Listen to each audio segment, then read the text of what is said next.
When did someone show up for you in a way you didn't expect? I was 22 when my world imploded on a Tuesday morning in October. My dad collapsed at his construction site. Massive heart attack. No warning. One minute he was framing a house, the next he was fighting for his life in intensive care. The doctor said he needed emergency bypass surgery, but our insurance had lapsed 3 months earlier when his company downsized. We need a $47,000 deposit before we can schedule the operation, the billing coordinator explained, her voice professional but not unkind. Without it, we can only provide stabilizing care. Stabilizing care. Medical speak for letting him die slowly. Mom had been gone since I was 8. Brain cancer took her when the bills from her treatment bankrupted us the first time. Dad never remarried, just worked himself into the ground trying to rebuild what we'd lost. Now history was repeating itself, and I felt like I was drowning in the same nightmare that had stolen my childhood. The same crushing weight of watching someone you love slip away while you stood helpless. I'd been saving every penny from my job at the auto parts store, living in a studio apartment that was basically a closet with a hot plate. Ramen noodles for dinner most nights, secondhand clothes, no cable, no social life. My entire savings account had $3,147. Dad's checking account had $312. We'd already sold Mom's jewelry years ago,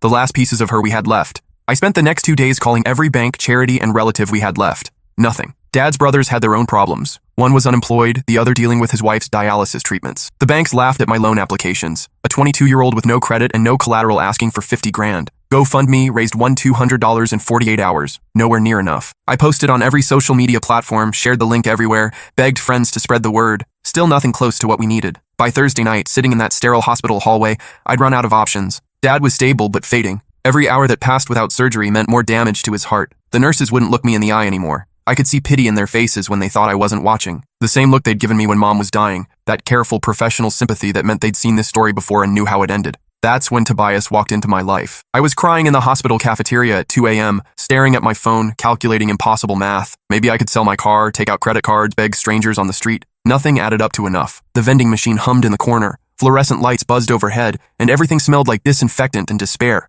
That's when this guy in coveralls sat down across from me. He was maybe 60, weathered hands wrapped around a coffee cup, work boots caked with dried concrete, gray hair peeking out from under a baseball cap, tired eyes that had seen plenty of hard days. "You're Ray Carmichael's kid," he said, not a question. I looked up, confused. "Do I know you?" "Name's Tobias. Worked with your dad on the Morrison project last summer. Heard about what happened." I nodded, too exhausted to be polite. Another well-wisher offering thoughts and prayers while my father died upstairs. I'd heard it all week. People telling me to stay strong, that everything happens for a reason, that God has a plan. Empty words that did nothing to pay hospital bills. "Listen," Tobias said, leaning forward. "I know you don't know me from Adam, but I got something to tell you." He pulled out a folded check and placed it on the table between us. The paper looked worn, like he'd been carrying it around for a while. I couldn't process what I was seeing. The amount was written in careful block letters, $47,000. "This isn't real," I whispered. "It's real," Tobias said quietly, "and it's yours." My hands were shaking as I picked up the check. "I don't understand. Why would you—" "Your dad saved my life 15 years ago," he interrupted. "I was drinking heavy back then. Lost my job, my wife, nearly lost my kids. One night I was standing on the Riverside Bridge ready to jump. Your father talked me down. Spent 3 hours in the rain just talking to me like I was worth something." Tobias stared into his coffee cup. He didn't know me. Could have driven right past. Instead, he pulled over, walked onto that bridge, and convinced a stranger that tomorrow might be better. I felt tears starting again. Dad never mentioned. Course he didn't. That's who Ray is. He don't make a big show of doing right. Tobias met my eyes. After that night, I got sober. Started my own contracting business. Been clean for 14 years now. My kids talk to me again. Got remarried to a woman who actually loves me. He pushed the check closer. I've been waiting 15 years to pay this debt. Figured I'd never get the chance. Then I heard about Ray being in here and I knew this was it. I stared at the check, afraid to touch it. "I can't take this. It's too much." "Boy, you listen to me." Tobias's voice got stern. "Your father gave me everything when he saved my life. This money, it's nothing compared to what he gave me. My kids knowing their daddy. My wife having a husband who comes home sober. The business I built with these hands." He held up his calloused palms. "Every house I've framed, every foundation I've poured, every paycheck I've earned, that's all because Ray Carmichael saw something worth saving in a broken down drunk on a bridge."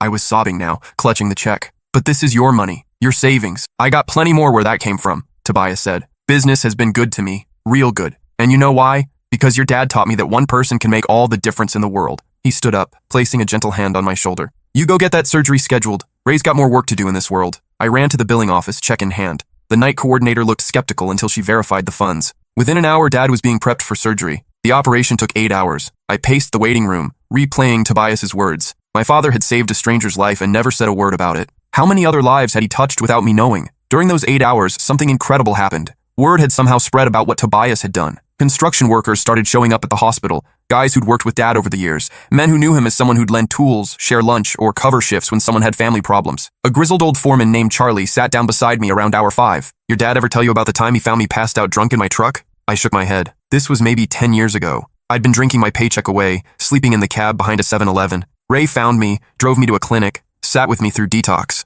Charlie's voice cracked. Never said a word to the other guys. Never made me feel like a charity case. Just treated me like a man worth helping. Before I could respond, another man approached. Miguel, probably in his 50s, holding a thermos of coffee. Ray helped my family when ICE was threatening deportation, Miguel said quietly. Paid for our lawyer, wrote character references, even testified in court about my work ethic. We're citizens now because of him. One by one, they shared their stories. Dad had co-signed an apartment lease for Danny when he got out of prison. He'd driven Jerome to job interviews when his car broke down. He'd paid for Luis's kids' medical bills when insurance wouldn't cover a surgery. Your father, said a young guy named Trevor, caught me stealing tools from job sites when I was 17. Instead of turning me in, he hired me as his assistant, taught me the trade. I own my own electrical company now. By the time Dr. Hendricks emerged from surgery, there were 27 men in that waiting room, all there because Ray Carmichael had touched their lives in ways I'd never known about. The surgery went perfectly, Dr. Hendricks announced to the crowd. Your father's heart is strong. He should make a full recovery. The cheer that went up could probably be heard 3 floors away. When Dad woke up 2 days later, the first thing he said was, "Did we make the house payment?"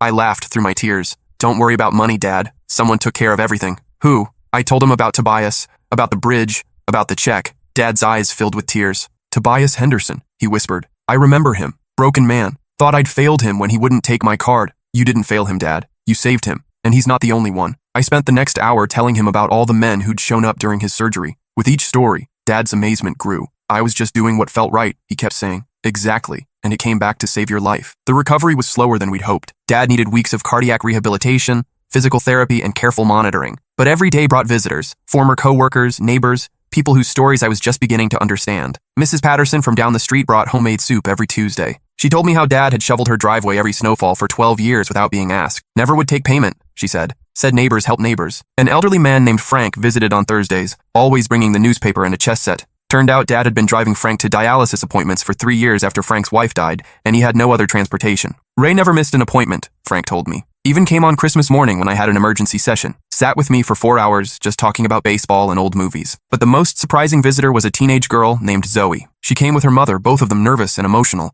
Your dad doesn't know us, Zoe's mother Patricia explained. But 5 years ago, he saved our lives. She told me how they'd been in a car accident during a thunderstorm. Their car had skidded off the road into a ditch, upside down, filling with water. Dad had been driving home from a late job when he saw the accident. The fire department said later that your father risked his life crawling into that car, Patricia said. He got Zoe out first, then came back for me. By the time the EMTs arrived, he was unconscious from smoke inhalation. Zoe, now 16, spoke up. I've been wanting to thank him for years. My mom said we should wait until I was old enough to understand what he did for us. Dad was amazed by their visit. I barely remember that night, he admitted. You were both unconscious. I just did what anyone would do. No, Patricia said firmly. Most people would have called 911 and waited. You risked everything for strangers. As Dad grew stronger, we started talking about the future. The medical bills were paid, but he couldn't return to heavy construction work. His cardiologist was clear. No more climbing ladders, lifting heavy materials, or working in extreme temperatures. 40 years of construction work, Dad said sadly. Don't know how to do anything else. That's when Tobias made another surprising appearance. I got a proposition for you, he said one afternoon as we sat on Dad's porch.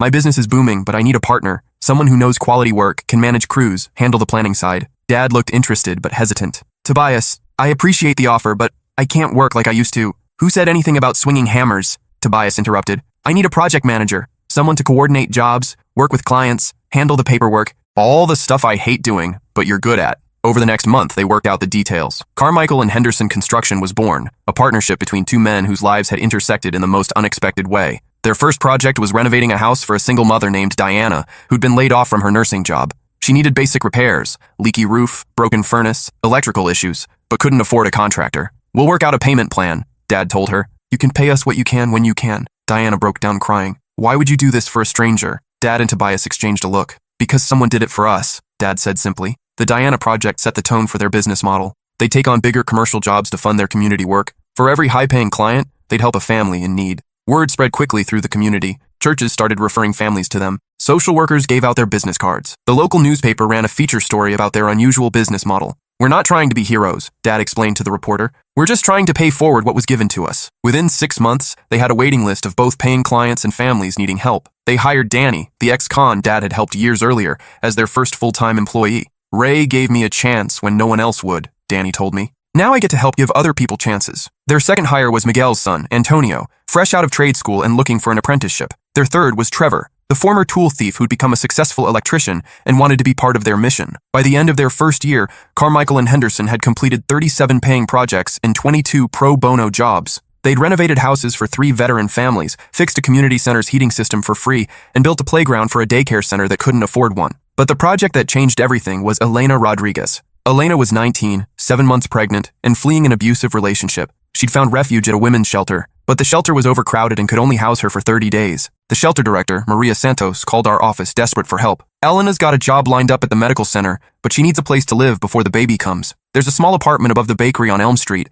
The owner said she could have it cheap if someone could make it livable. Dad and I went to look at the space. It was a disaster. Water damage, broken windows, holes in the walls, no working heat. The bakery owner, an elderly Italian man named Giuseppe, met us there. "I want to help the girl," Giuseppe said in heavily accented English, "but I cannot afford big repairs. If you can make it safe for baby, she can live here for almost nothing." Dad walked through the space, making notes. "This is a big job, Giuseppe. We're talking new drywall, plumbing work, electrical upgrades, maybe 15,000 in materials alone." Giuseppe's face fell. "I have maybe 3,000. That'll cover it," Dad said. I stared at him. "Dad, the materials alone will cost 3,000 will cover it," he repeated firmly. I didn't understand until later. Dad and Tobias had decided to cover the rest themselves, along with donating all their labor, but they didn't want Giuseppe to feel like charity. Elena moved in 3 weeks before her daughter was born. The apartment was small but perfect. Fresh paint, new appliances, a nursery area with a crib Dad had built by hand. "I don't know how to thank you," Elena told us, tears streaming down her face. "You already have," Dad replied. "You trusted us to help. That's thanks enough." Elena's daughter, Isabella,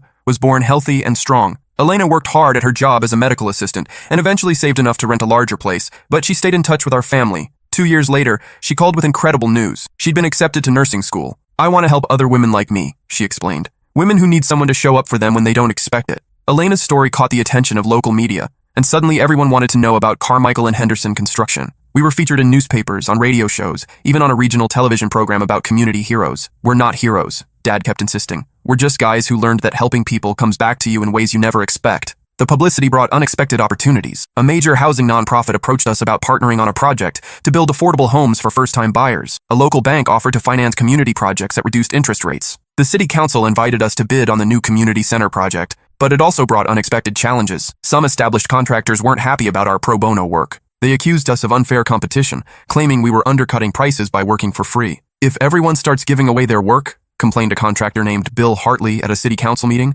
"how are the rest of us supposed to make a living?" Dad stood up to respond. "We're not giving away anything, Bill. We're investing in our community. Every family we help becomes a family that can eventually pay for services. Every kid we give a safe home to becomes a kid who might grow up to build something great." He looked around the room. 15 years ago, someone invested in me when I had nothing to offer in return. That investment created jobs, supported families, and made this community stronger. That's not unfair competition. That's how communities are supposed to work. The room erupted in applause, but I could see we'd made some enemies. The opposition escalated when we bid on the community center project. Hartley and 2 other contractors filed a formal complaint, claiming our nonprofit work constituted illegal dumping and should disqualify us from public contracts. The hearing was scheduled for a Tuesday morning. Dad spent days preparing his defense, gathering testimonials from families we'd helped, documenting how our work had strengthened the community. The night before the hearing, I found him sitting at the kitchen table, surrounded by papers, looking worried for the first time since his recovery. "What if they're right?" he said. "What if we've been doing this wrong? Dad, you've helped dozens of families. You've created jobs. You've made the community better. How could that be wrong?"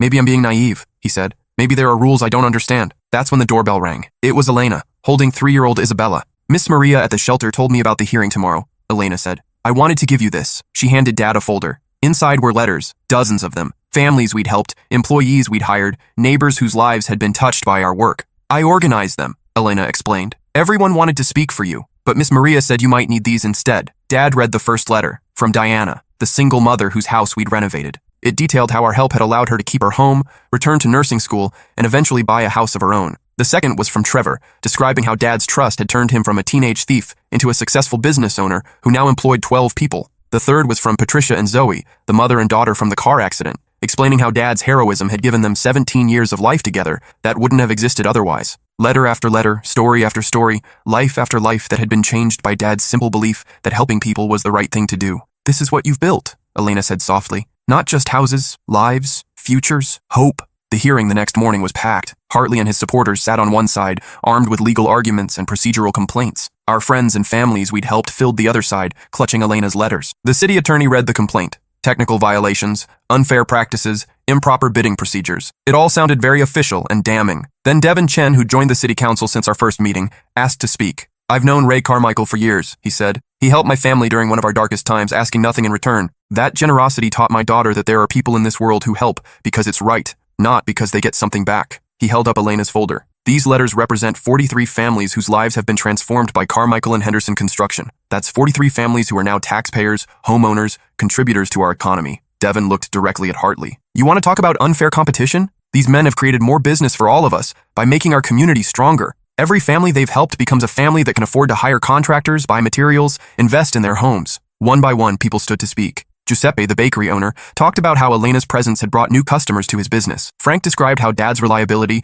had inspired him to volunteer as a driver for other elderly residents. Patricia explained how Dad's heroism had motivated her to become an EMT. But the most powerful testimony came from an unexpected source. Antonio, Miguel's son, stood up near the back of the room. He was 24 now, a skilled carpenter, and one of our best employees. "5 years ago, my family was living in fear," he said. "My father worked construction, but we were undocumented. Every day we worried about deportation, about being separated." He looked at Dad. "Ray Carmichael didn't just hire my father. He fought for our family, paid for lawyers, testified in court, vouched for my father's character. Because of him, we became citizens." Antonio's voice grew stronger. "Now I employ 3 people in my own side business. I bought a house last year. I pay taxes, vote, contribute to this community. My younger sister is pre-med at State University." He paused, emotion thick in his voice. "How do you measure the value of that? How do you put a price on the ripple effects of one man's kindness?" When the testimonies ended, the room was silent. The city attorney looked at Hartley and his supporters. "Do you still wish to proceed with this complaint?" Hartley shifted uncomfortably.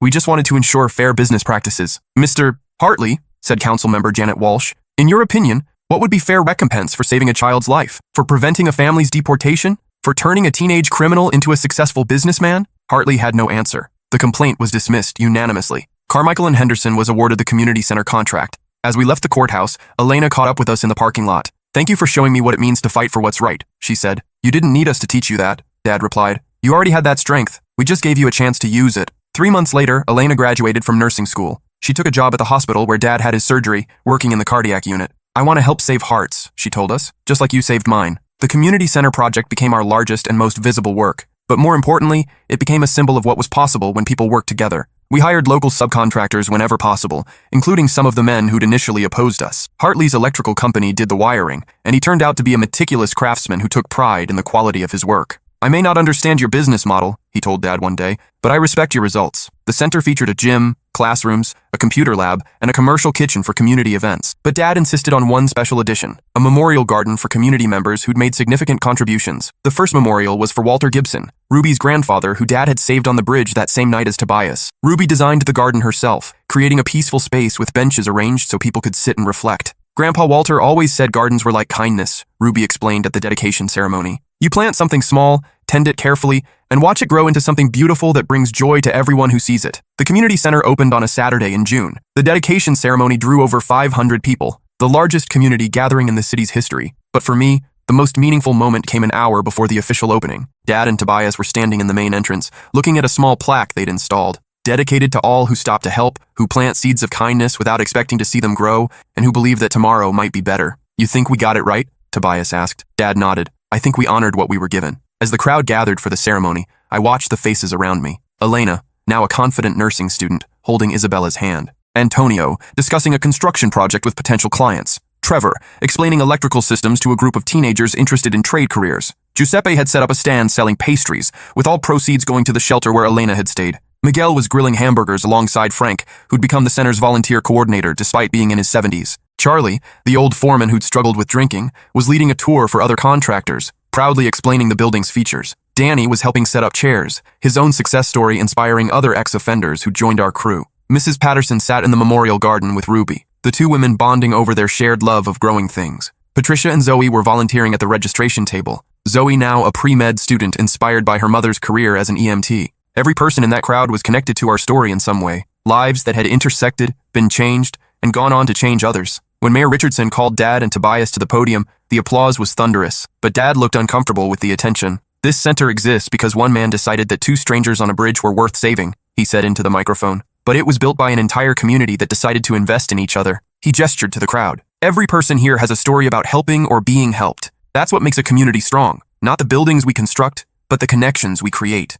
Tobias took the microphone. 15 years ago, I was ready to give up on everything. Ray Carmichael convinced me that tomorrow might be better. Today, I'm standing here with my wife, my children, and a community that's become my family. His voice broke slightly. Tomorrow was better. And because of everyone here, tomorrow will be better for the next person who needs help, and the person after that, and the person after that. As the ceremony continued, I found myself thinking about the ripple effects of that night on the bridge. Dad's simple act of kindness had saved 2 lives, which had led to countless other lives being saved, changed, and improved. But the ripples were still spreading. During the center's first month, we hosted job training programs that helped 37 people find employment. The computer lab provided internet access to families who couldn't afford it, helping kids with homework and adults with job applications. The community kitchen became a gathering place for cultural events. Giuseppe taught Italian cooking classes. Miguel's wife, Rosa, started a program teaching traditional Mexican recipes. Elena organized nutrition workshops for new mothers. 6 months after opening, the center announced its first major success story. A 17-year-old named Marcus, who'd been heading toward dropping out of school, had used the computer lab to research colleges and apply for scholarships.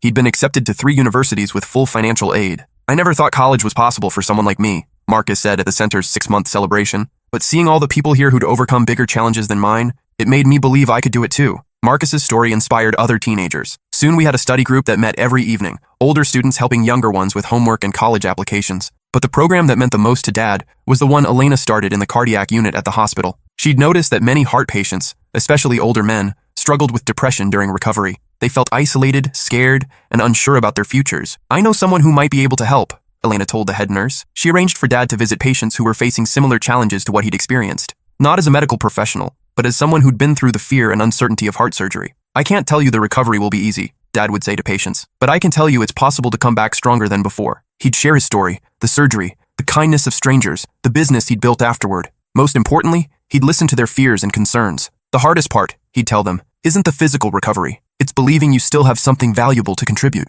The program was so successful that the hospital formalized it, creating a peer support network for cardiac patients. Dad trained other heart surgery survivors to become volunteer counselors. 2 years after the community center opened, we received a call that would change everything again. Is this Alex Carmichael? A woman asked. My name is Dr. Sarah Jennifer Thompson. I'm a researcher at the university studying the economic impact of community-based social programs. She explained that she'd been following our story for months, documenting the ripple effects of our work. What you've created here isn't just inspiring, she said. It's revolutionary. The return on investment from your community programs is unlike anything we've seen. Dr. Thompson had calculated that every dollar Carmichael and Henderson invested in pro bono work generated an average of $7.30 in economic activity within 2 years. Families you've helped become homeowners, taxpayers, small business owners, she explained. Their children perform better in school, attend college at higher rates, and contribute more to the economy. The ripple effects compound exponentially. She wanted to document our model as a case study for other communities. Would you be willing to share your story nationally? She asked. This could change how communities approach social problems. Dad was hesitant about the attention,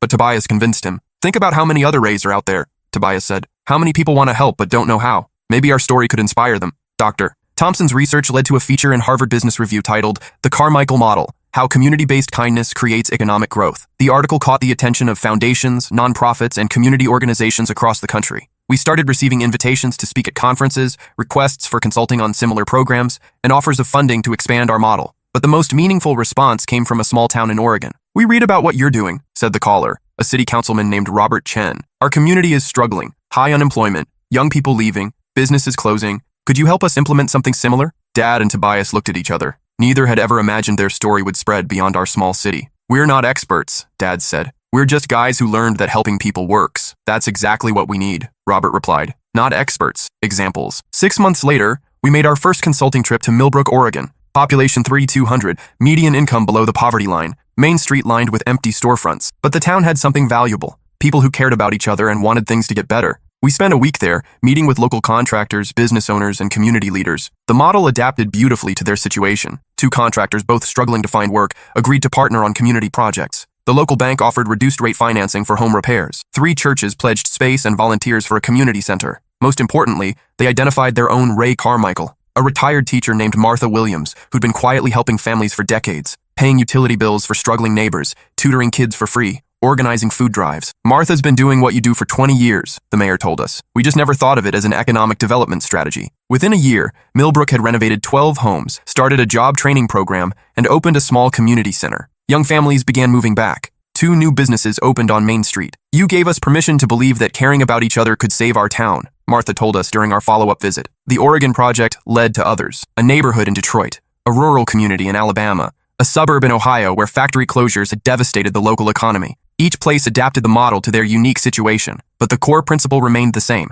Invest in people, and people will invest in the community. Dad enjoyed the consulting work, but always insisted on staying grounded in our local projects. These other places are inspiring, he said, but this is home. These are our neighbors. Our local work continued to evolve. We'd now completed over 400 renovation projects, built 2 community centers, and helped establish 3 new nonprofits. But the project I'm most proud of started with a phone call from an unlikely source. "Is this the construction company that helps people?" asked a small voice. The caller was an 11-year-old named Sophie Chen. Her family had moved to our city 6 months earlier when her father took a job at the medical center. "My grandma lives with us," Sophie explained. "She has dementia and our house isn't safe for her. Mom cries a lot because she can't afford to fix everything." I arranged to meet Sophie and her mother, Dr. Lisa Chen, at their home. Lisa was a pediatric resident, working brutal hours while caring for her daughter and her mother-in-law, who'd recently been diagnosed with Alzheimer's. The house was a 1960s ranch that needed extensive modifications for elderly care: bathroom safety features, ramps, better lighting, security systems to prevent wandering. "I've gotten quotes," Lisa said apologetically. "It's about $30,000. I know that's more than you usually handle."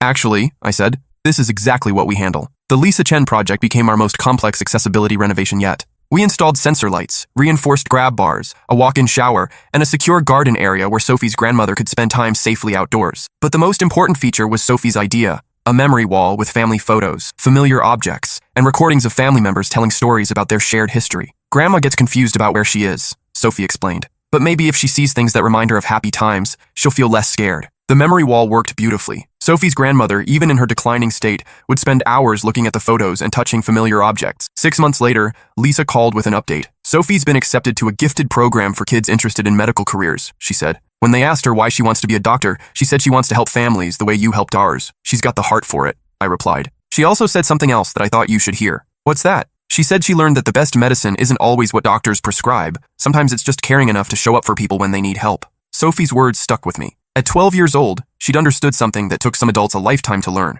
The Chen project also led to an unexpected partnership. Dr. Lisa's department chief, Dr. Asa, Rachel Martinez, had heard about our work through hospital connections. "I've been looking for community partners for a pediatric health initiative," she said. "We want to address housing conditions that affect children's health: mold, lead paint, safety hazards." The partnership between the hospital and Carmichael and Henderson created our most ambitious program yet: Healthy Homes for Healthy Kids. We identified 50 families with children suffering from asthma, allergies, or other conditions linked to housing problems. The hospital provided health assessments and medical oversight. We provided the construction expertise to fix the underlying environmental issues. The results exceeded everyone's expectations. Hospital readmissions dropped by 60% among families we'd helped. School attendance improved dramatically. Emergency room visits decreased. But the real measure of success was watching children who'd struggled with chronic health problems suddenly thrive. "Maria hasn't used her inhaler in 3 months, one mother told us, tears in her eyes. "She's playing soccer now, making friends, being a normal kid." Dr. Martinez documented the program's success in a medical journal article that brought national attention to the connection between housing and health. "The Carmichael model," she wrote, "demonstrates that construction workers can be as effective as doctors in treating certain pediatric conditions, sometimes more effective." The article led to inquiries from medical centers across the country. How could they replicate our approach? What training did our crews need? How could they fund similar programs? Dad found himself speaking at medical conferences, an experience that never stopped amazing him. "5 years ago, I was just a guy with a hammer," he'd tell audiences of doctors and researchers. "Now I'm apparently a healthcare innovator. Life's funny that way." But the speaking opportunity that meant the most to him came from an unexpected source. The University School of Social Work invited him to give the keynote address at their graduation ceremony. "These students have spent years learning theories about community development, social change, and helping people," the dean explained. "You've actually done it. They need to hear from someone who's proven that one person really can make a difference." Dad was nervous about speaking to an academic audience, but his message was simple and powerful. "You don't need a degree to change someone's life," he told the new social workers. "You just need to care enough to show up when someone needs help." He told them about Tobias, about the bridge, about the check that saved his life and launched their business. "Every person you help will go on to help others," he said. "Your job isn't just to solve today's problem. It's to plant seeds of kindness that will grow long after you're gone." The speech was recorded and shared widely on social media. It became one of the most watched graduation speeches of the year, viewed by millions of people around the world. The response was overwhelming. Emails poured in from people inspired by Dad's story, construction workers who wanted to start community programs, social workers who wanted to partner with contractors, families who'd been helped by similar programs in their own communities. But the most touching response came from an unexpected source. "Dear Mr. Carmichael," the letter began, "my name is Emma Wilson. I'm 16 years old and I live in a small town in Montana where there isn't much hope for kids like me." Emma explained that she'd watched Dad's speech online after her guidance counselor recommended it. She was from a family struggling with poverty, addiction, and violence. She'd been thinking about dropping out of school. Your story made me realize that someone always shows up if you're brave enough to keep trying, she wrote. I decided to keep going. Emma had started a community service club at her high school, organizing teenagers to help elderly neighbors with yard work, grocery shopping, and basic home repairs. We can't build houses yet, she wrote, but we can show people that someone cares about them. Maybe that's enough to start changing things here. Emma's letter led to a correspondence that continued for months. We learned about her town's struggles, lack of economic opportunities, brain drain as young people left for cities, social problems that seemed overwhelming. But we also learned about Emma's determination and the gradual impact of her volunteer efforts. Mrs. Patterson next door hasn't smiled in 2 years, Emma wrote in one letter. But yesterday, after we fixed her back steps, she invited us in for lemonade and told us stories about when the town was thriving. 6 months later, Emma's work had inspired other students. The volunteer group had grown from 5 teenagers to over 30. They'd helped 47 elderly residents with various projects. More importantly, they'd caught the attention of local adults who wanted to support their efforts. The hardware store owner is donating supplies, Emma reported. The church is providing transportation. Even some of the parents who were skeptical at first are volunteering now. Emma's story reminded me of something I'd gradually learned from watching Dad's work. Change doesn't always start with adults. Sometimes it starts with young people who haven't yet learned that problems are too big to solve. During Emma's senior year, she applied for colleges with scholarship support. Her essay about community service and social change earned her a full ride to the state university.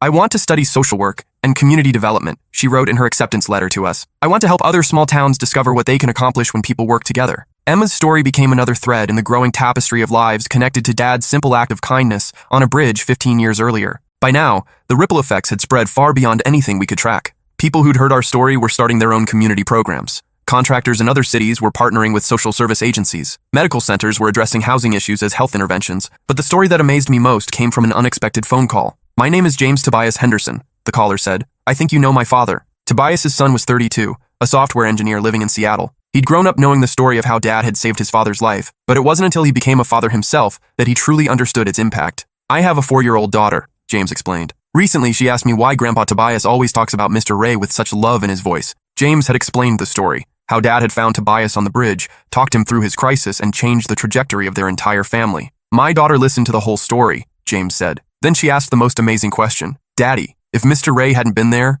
would I exist? The question had hit James like a thunderbolt. I realized she was right. If your father hadn't stopped that night, I wouldn't exist. My daughter wouldn't exist. All the good things our family has done in the world wouldn't exist. James had decided to honor that debt in his own way. He'd created a tech startup focused on connecting volunteers with community needs, essentially an app version of what we'd been doing manually for years. I called it Bridge, he said, because that's where second chances begin. The Bridge app launched 6 months later, connecting people who needed help with neighbors willing to provide it. Users could post requests for everything from elderly care to home repairs to tutoring. Volunteers could browse opportunities and offer their skills. Within a year, Bridge had facilitated over 10,000 volunteer connections across 37 cities. Your father didn't just save my dad's life, James told us at the app's anniversary celebration. He taught our family that one person's kindness can echo through generations. Oh, the Bridge app represented something I'd been thinking about a lot. How the seeds Dad had planted were now growing in ways he'd never imagined, tended by people he'd never met. But the most powerful reminder of those ripple effects came on the 15th anniversary of Dad's heart surgery. Tobias organized a surprise celebration, inviting everyone whose lives had been touched by our story. The community center was packed with faces I recognized, and many I didn't. Elena was there with Isabella, now 6 and starting 1st grade. Antonio brought his wife and newborn son. Trevor had flown in from Denver, where he was expanding his electrical business. Ruby brought photographs of gardens she'd designed in 3 different states. But it was the strangers who amazed me most. A couple from Oregon who'd implemented our model in their town. A group of construction workers from Detroit who'd started a nonprofit based on our approach. A medical student who'd chosen public health after reading about our partnership with the hospital. Emma was there, now a sophomore studying social work, with updates about her hometown's transformation. Sophie Chen, now 14 and volunteering at the hospital, brought her grandmother, who had good days and bad days but seemed to enjoy the crowd. Most surprisingly, James Henderson brought his daughter, the little girl whose question had inspired the Bridge app, but the person who moved me most was someone I'd never seen before. My name is David, he said, approaching Dad near the end of the evening. I don't think we've met, but your story saved my life. David explained that he'd been contemplating suicide 2 years earlier, overwhelmed by debt, divorce, and depression. He'd been researching methods online when he'd stumbled across the video of Dad's graduation speech. You talked about how someone showed up for you when you didn't expect it, David said. It made me think maybe someone would show up for me too if I just waited a little longer.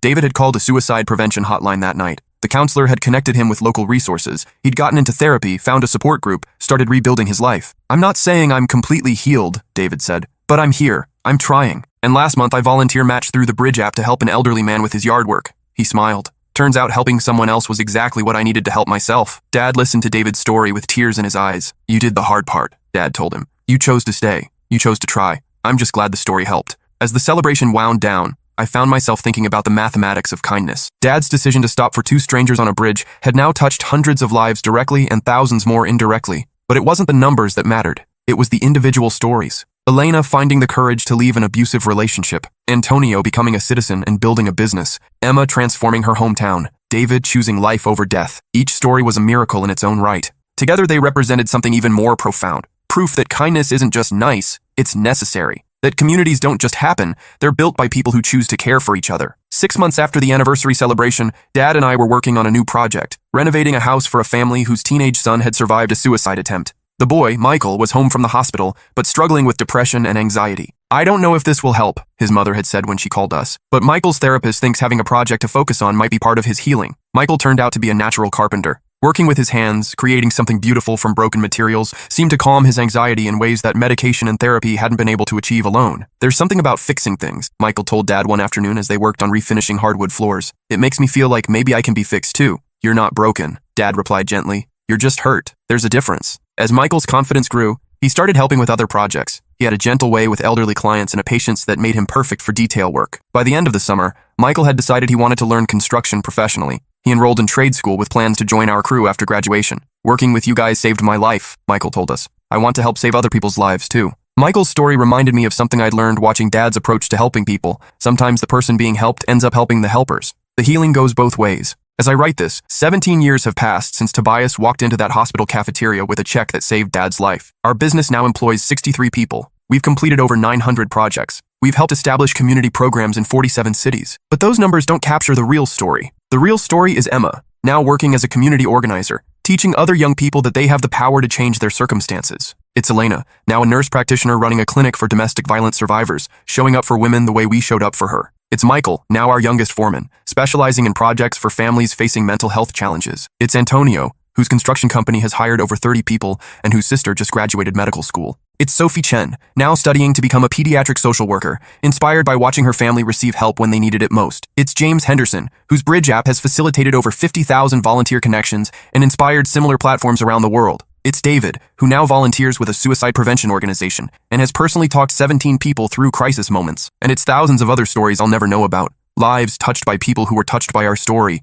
Kindness spreading in directions I can't trace. Ripples reaching shores I'll never see. Dad is 78 now, still working every day, still stopping to help strangers, still planting seeds he'll never see bloom. His heart is strong, his spirit stronger. "You know what I think about sometimes," he said recently as we sat on his porch, watching the sunset. "What's that?" "That night on the bridge. If I'd driven past instead of stopping, none of this would exist. Tobias might not have survived. I might not have survived. You might not have learned that helping people is the most important work we can do." He paused, looking thoughtful. Makes me wonder how many other moments like that we all miss. How many chances to change someone's life we drive right past because we're too busy or too scared or too focused on our own problems. "Maybe that's the real lesson," I said. "Not just that someone showed up for you when you didn't expect it, but that we all have the power to be that someone for other people." Dad nodded. Every day, someone's standing on a bridge. Maybe not literally, but metaphorically, facing a crisis, feeling hopeless, ready to give up. And every day the rest of us have a choice. Keep driving or pull over and see if we can help. As the stars came out that evening, I thought about all the bridges in the world, literal and metaphorical, all the people standing on them, wondering if tomorrow might be better. All the potential helpers driving past, not realizing they have the power to change everything. And I thought about the simple truth that had shaped my family's story. When someone shows up for you in a way you don't expect, they're not just changing your life. They're changing every life you'll ever touch. Every person you'll help. Every moment of goodness you'll create in the world. The most beautiful part? It never really ends. Every day, someone new discovers our story. Every week, another person decides to stop and help a stranger. Every month, another family gets a second chance. All because 33 years ago, my father saw two broken men on a bridge and decided their lives were worth saving. And 20 years later, one of those men decided Dad's life was worth saving too. That's how love multiplies when you give it away. That's how one moment of unexpected kindness can change the entire world. The ripples are still spreading. They always will be. Because somewhere tonight, someone is standing on a bridge, literal or metaphorical, wondering if tomorrow might be better. And somewhere else, someone is choosing to pull over, to stop, to show up in a way that will echo through generations. That's when someone shows up for you in a way you don't expect. They don't just rescue your present. They transform your future, and the future of everyone whose life you'll touch from that moment forward. And the beautiful, miraculous truth is this. We all have the power to be that someone for someone else. We just have to choose to stop.